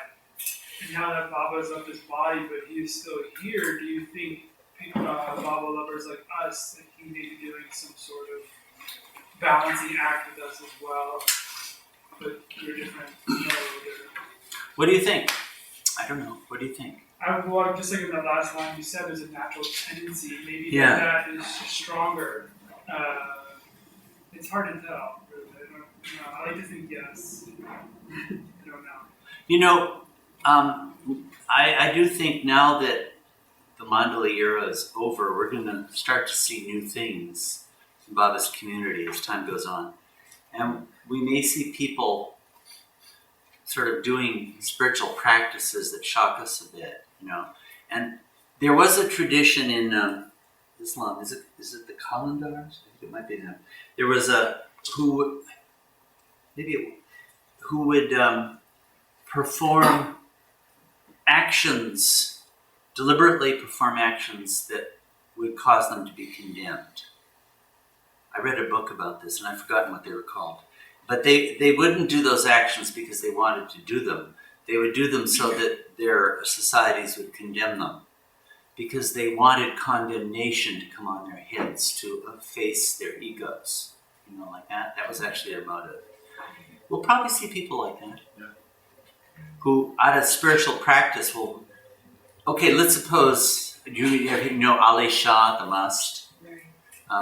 He was a fifth plane Must, and he was very distinguished and impressive looking, and looked like a distinguished gentleman, except when he wanted to take a pee. And when he did, he would just pull up and let fire wherever he was. So it was like totally humiliating to take him anywhere, because he could do that any moment, you know. This looked like a distinguished, important government official, and all of a sudden he lit fire right in the floor or wherever the heck he was. What if the LA Center had people like that? You know, it'll probably happen, and there might be some people who deliberately do it to bring down shame on their own head out of their spiritual pursuit to God, and they may be right to do it. But, you know, the LA Center would say, this is bad. You have to stay outside if you can't control your bowels like this. And the LA Center would be doing rightly also. So this whole thing of good and bad, when you get into the spiritual line, is infinitely subtle, infinitely tricky. So maybe internet trolls are just trying to get some kind of spiritual... That's right. That's exactly it. Well, there'll be a small subcategory of them who are spiritual aspirants doing it for spiritual purposes. Yeah. The way I see the war of the whole thing in society everywhere is that we see our lives the way we need to see it, or we go through experiences that we need exactly. So the way I see the world as perfect. Because exactly what we need is that what we have. Not what you want, but what you need. Talk about the world, you're saying the world there? Because that gives you healing. If a killer kills, it's because that's what he needs. Yeah. And there's no reason to judge that. And that's why I see it. That's why to me there's no evil. Mm-hmm. At least in my life there's no good and evil. Yeah, yeah. Because that's how I see it. You know, we experience exactly what we need. Yeah. Everybody. I mean, when one ultimately transcends this world, you know the good and evil do not exist. Eric would say that. Eric would say that oftentimes. He'd say, this is a secret. There is really no such thing. So it seems to me part of the art of life is to work within frameworks of good and evil that society mandate and that my own spiritual path mandate, in the knowledge that these are ultimately non-existent. Yeah, Fred, did you want to? Well, in the Bhagavad Gita, it says we're going through the Kali Yuga now. Yeah. The Iron Age, and the Bronze Age, the Silver and the Gold Age are maybe millions of years away, but it says in the Kali Yuga, of all the virtues that are available, the only one that is practiced is charity. Yeah. And it's a lot of times charity by big donors to get recognition in the publicity stunt, you know. Yeah. So that's the only thing that really is a virtue in this time. Yeah. So Bible lovers can change that in their own circle and make it beyond charity. Mm-hmm. You know, other, was it faith, hope, and yeah. charity? Huh. I'd forgotten that. Yeah. Yeah, the Gita says that. That's the only virtue right now in the Kali Yuga. Yeah. So this is the final paragraph in this. What do we have another? I was thinking at the very end to pull up the 10 Commandments just for the heck of it. Come back to it. Yeah. This is where this comes to. There's a lot on this matter of the balancing of the good and the bad.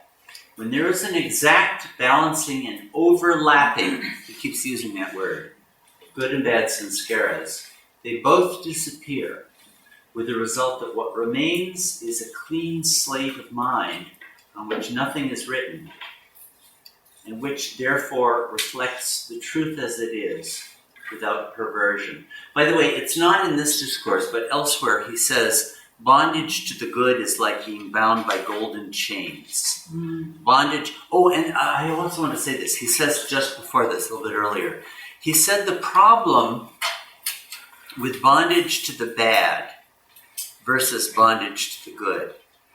With bondage to the bad, it's easy to know that you're being bound by it. The problem is not understanding that you're bound by it. The problem is not to do it. Like like gambling you mentioned, or heroin addiction, or any kind of thing. I may, in my conscience, know that it's bad, but boy, to stop doing it is the hard thing. Whereas bondage to the good, the difficulty is to know that it's bondage. Because you justify it, and you think, oh, how good I am. Oh, how charitable I am. I just gave another $1 million to this great organization. Nobody can criticize, oh, it's a good organization, feeding the poor, helping the sick, like that. I'm so good. But in fact, I'm being bound by that. The difficult thing is to realize that you're being bound. But when you realize it, it's much easier to get free. So the prison of the good, the difficulty is to recognize that it's a prison. When you recognize it, it's easier to get out. The prison of the bad, it's easy to know that it's a prison, but the difficult thing is to get out. They're opposite in that respect. So the good, the prison of the good is like golden chains, and the prison of the bad is like iron chains. And the golden chains might look very pretty, but they're just as much chains as the bad is. Ultimately, the good binds you just as much as the bad does. So here he says, nothing is ever written on the soul. We didn't have time to read that part of the discourse on Maya about that, but it's marvelous. The sanskaras are deposited on the mind and not on the soul. The soul never does anything. The soul never suffers. The soul is never happy. The soul is just blissful, which is different from happiness. The soul always remains untarnished, but it is only when the mind is a clean mirror that it can reflect the truth. When the impressions of good and bad both disappear, the mind sees the soul. This is such a beautiful description. This is illumination. We were talking about Chaitanya. Illumination is the highest form of Chaitanya before realization. The mind seeing the soul, however, is not the same as the soul knowing itself. For the soul is not the mind, but God. See, here he says it. The soul is God, who is beyond the mind.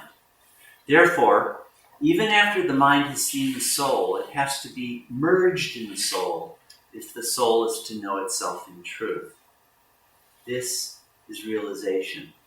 In this state, the mind itself, with all its good and bad sanskaras, has disappeared. It is a state beyond mind, and therefore, it is also beyond the distinction of good and bad.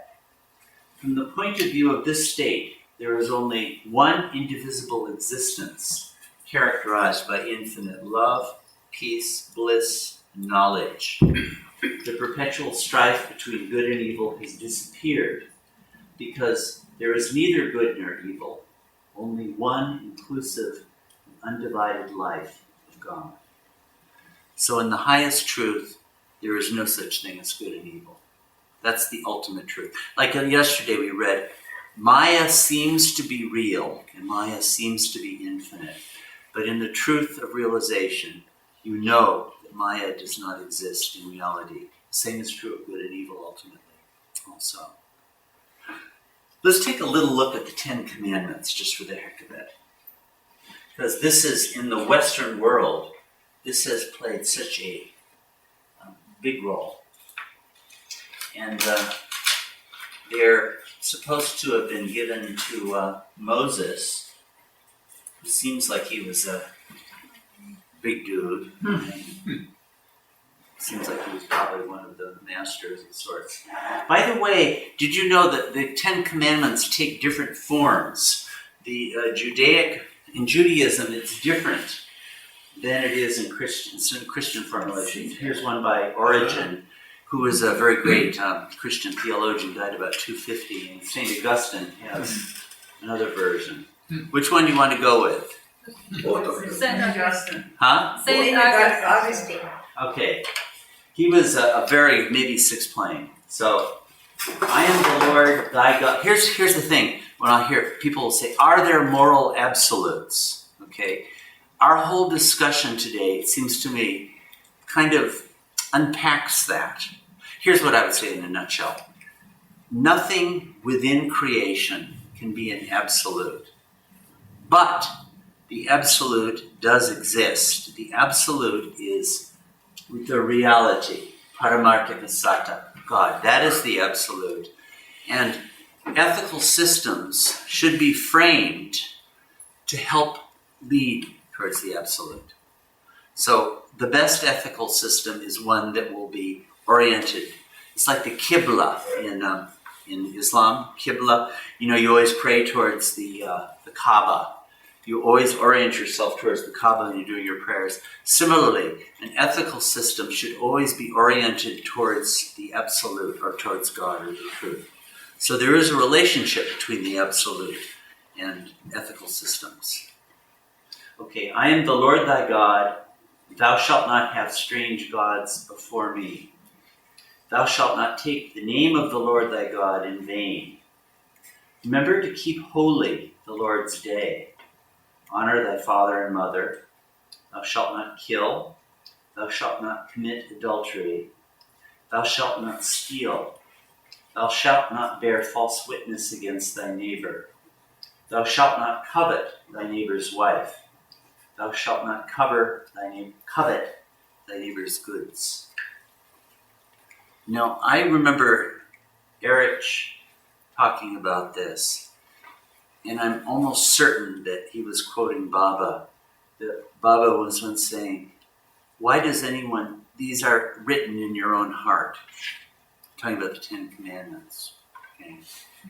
So, what do you think about these? These sound a bit odd, perhaps. The first one, I am the Lord thy God, and thou shalt not have strange gods before me. Okay, I'm a Hindu, and in Hinduism, sometimes there seem to be more gods than there are people. Isn't this an objectionable? Oh, yes. Yeah, what do you think? That it's objectionable? Yeah. Well, Depends on whose interpretation. Yes. I mean, the other 10 Commandments is the one I know, but that would be, Yeah. Here's what I would say about it. I'm going to defend the Ten Commandments by interpreting it my own way. Anything that I desire. Okay, the whim of God, who am I? That's the root of all desire, right? Desire originates in that. And the true object of all desire is God. The I am God state. Anything else that I desire is a false God. That's how I interpret this. Thou shalt not have strange gods before me. I should not have anything I desire apart from God. That's what this means to me. I should not desire anything. Anything that I desire is a God. I'm worshiping it. I'm serving it. I'm trying to get it. And most of the time, I just went to a puja last week for Yeah. Hindus, and most of the time, they're praying to get something. Right. There's that story about Aurangzeb, where the imam says, "Your damn God is beneath my feet." You may remember that story. I won't tell it now, it's too long, but it's a great story. The imam was supposedly praying to God, but he was actually praying for gold. So it's what your heart desires is who your God really is. That's what it means to me. That's how I interpret it.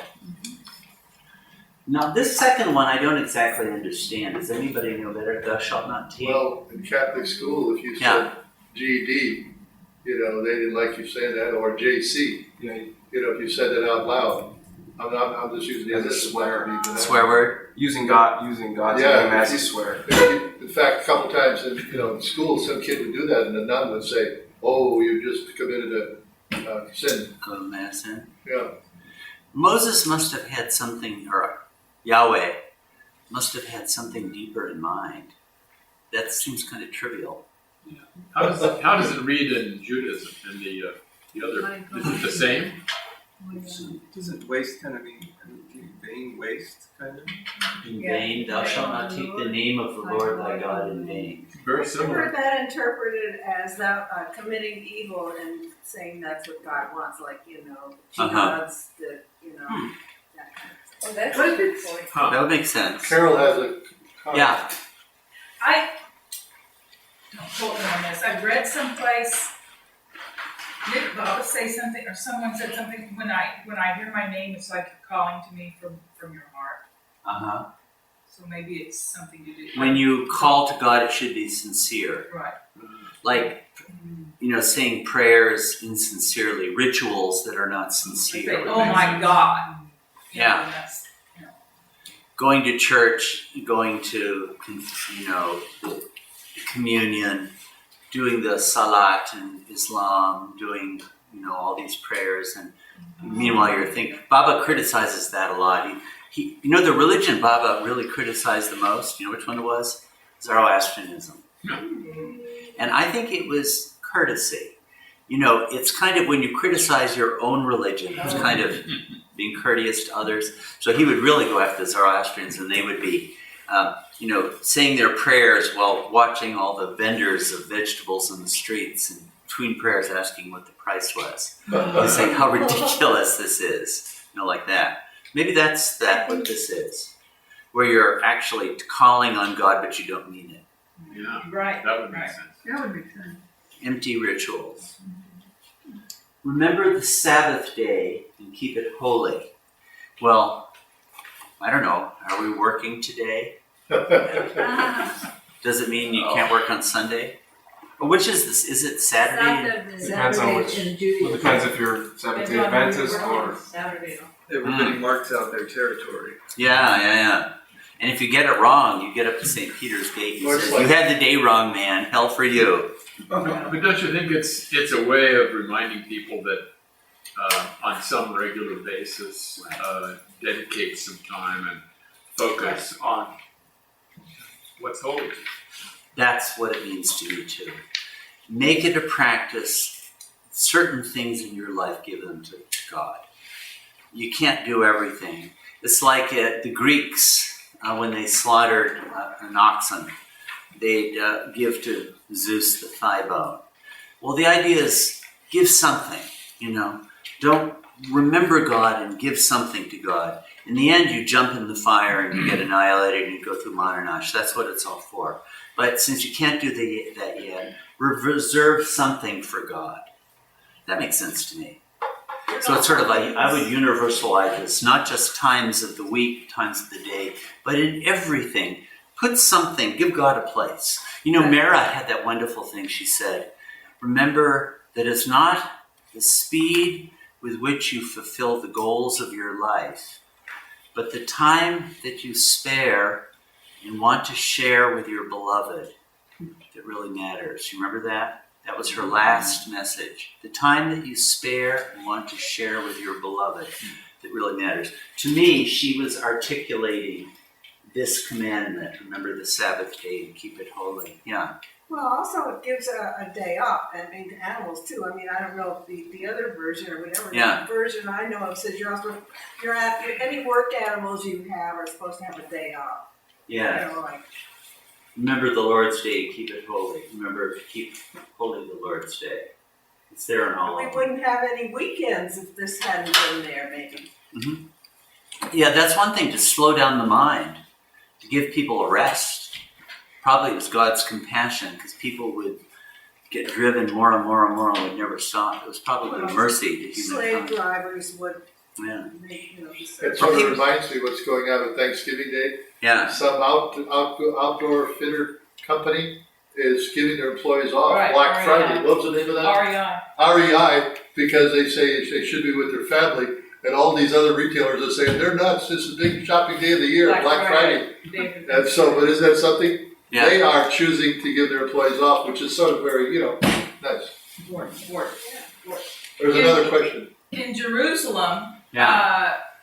I think they only have 3 work weeks, 3 work days, because there's so many religions there, and there's certain times when they can go into the manger and all of these things, certain places they can stand, but they only have 3 work days because everybody honors some one day or religion. another. If you have to talk to someone in another religion about business, you can't call them on their holy day. You can't call them on your holy day. I think for Islam it's Friday, right? Right. For Judaism it's Saturday, and for Christians it's Sunday. Yeah. What? So we Bible lovers should pick another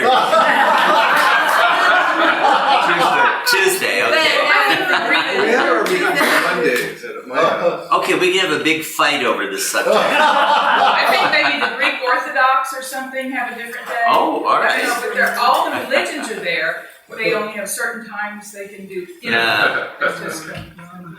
Well, these others, okay, honor thy father and mother. I mean, that's Confucianism has got that in its own big way. Reverence for parents is so big there. I don't know, as I've grown older, it seemed to me really obvious to honor your parents. Okay, thou shalt not murder, thou shalt not commit adultery, thou shalt not steal, thou shalt not bear false witness against thy neighbor, thou shalt not covet. I would really say, in my studying of world civilization, that every society has these in one form or another. You counting? Yeah, in the other version, there was 2 covets.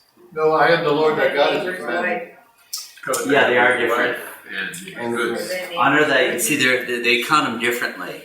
St. Augustine, and I guess there are 2 different versions in the Torah, I think. I can't remember. So you can count them differently.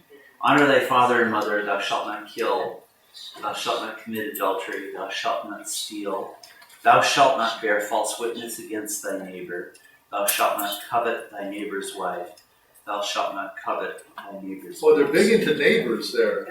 Maybe they were into the clans at those times. It's neighbor in Somebody else. humanity in the broadest sense. I would think so. It's like you're working within a community, within a society. All of those are your neighbors, would be so. Now, in most societies, other nations be damned. It was too much to, like if you're in the Christian world, well, because the Muslims don't count, and if you're a Muslim world, the Christians don't count. This is what the world has been. But they didn't really come into the orbit of your experience in any kind of ordinary way. So I really do think that if you really study the societies of the world, you would find that these basic ethical commandments about how people should treat each other are everywhere. You can't live without these. Killing people, stealing, adultery, false witness, lying about neighbors, all this sort of stuff. You can't function without these. The society can't. So there isn't complete moral relativism, I don't think. I think there really are things that are pretty stable. Now, maybe when you're Genghis Khan, I bet you Genghis Khan's people were absolutely great about this among themselves. Now, they weren't so great with the cities they pillaged, and that's been pretty true also. But I think within societies these have been pretty universal, it seems to me. And it's probably time for us to wrap it up. Thank you.